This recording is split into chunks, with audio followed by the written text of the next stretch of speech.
Hello, this is Julie, who writes as JJ Ranson. Thanks for coming back. We're going to start on chapter 1 of She Danced Anyway, a 1920s historical fiction set in New York City. Chapter 1, 5 months earlier in October 1922. These in-between days were hard on girls in pretty dresses. Elizabeth huddled with her best friend against the cold, rough brick of the dance hall. She ran her hands up and down her arms to warm them. The sheer gold gossamer sleeves of her silk dress were hardly a covering. The pale October sun had gone down while they were inside, and now she wished she'd brought a coat. Voices of policemen carried through the crowd of dancers, so they stopped their furious whispering to listen, hoping to find out why they were there tonight. Were the police looking for alcohol, or had New York's moral superiors convinced officials to make an example of this dance hall?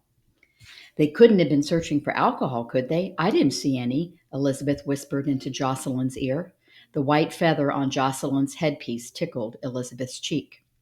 A few dancers milled about on the sidewalk, voices rising and falling with open curiosity.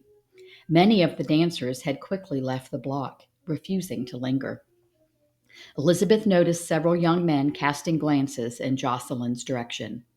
Now they were out of college, Elizabeth no longer envied the male attention her blonde friend garnered. She didn't mind her own dark looks, though admittedly her brown eyes were boring compared to Jocelyn's startling green peepers. Jocelyn stared at her friend with sympathy. For a researcher, your observational powers are embarrassing. Let's skedaddle. Elizabeth grabbed her friend's wrist. Wait, we still don't know why they're here. Don't bring attention to yourself, girlie. Asking questions is risky. Elizabeth quirked an eyebrow at the timidity of her usually brave friend. Jocelyn was almost famous for her daring ways. Maybe she should listen to Jocelyn's surprising warning. Oh, look, your date, what's his name, is talking to a policeman. Wave him over. Mark, Jocelyn said firmly. If you had a fellow, he could look out for you like that. Elizabeth rolled her eyes and said nothing. This wasn't the time to discuss her lack of male companionship, or more precisely, her lack of interest in male companionship. She was glad Jocelyn's cousin Charles had come along tonight. Dancing alone or with other women wasn't nearly as fun. 10 minutes later, Elizabeth stood with Charles, Mark, and Jocelyn by the corner of the dance hall. The one remaining policeman wasn't looking their way, but he was bound to run them off soon enough. After the police found no hooch in the dance hall, they'd sent the dancers home.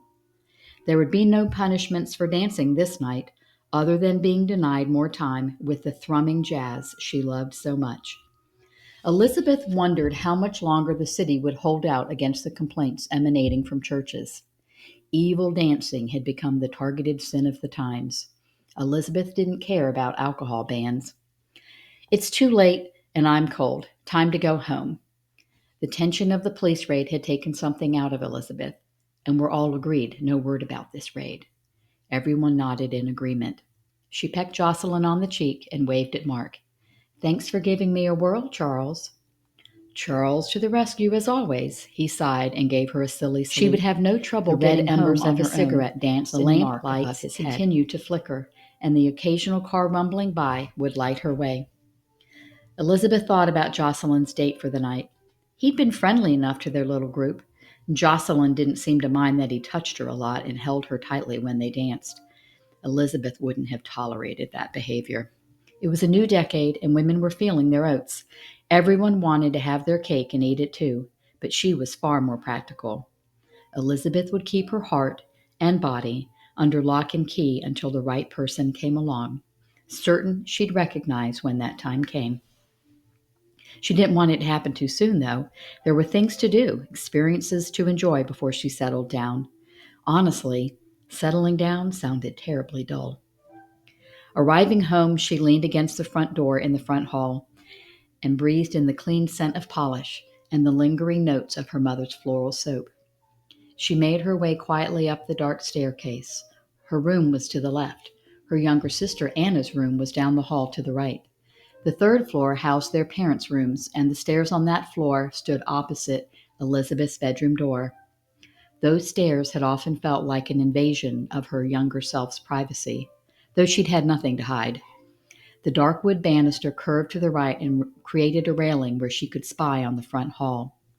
As a curious teen, she'd sat cross-legged on the landing and eavesdropped on conversations that drifted up from the front parlor. Rarely had she learned anything useful.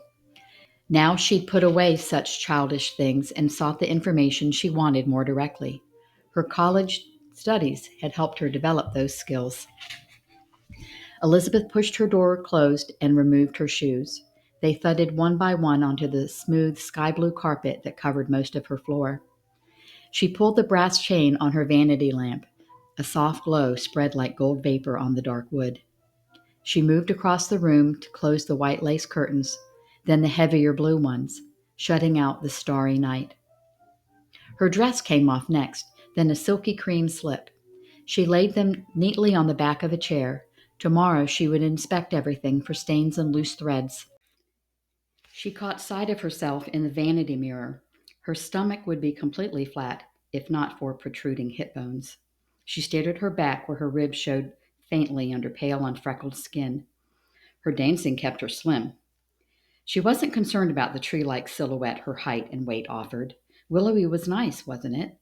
Elizabeth's 5'8" frame made her a head taller than most and nearly eye to eye with many young men. She dug around in a vanity drawer for the jar of cold cream hidden there.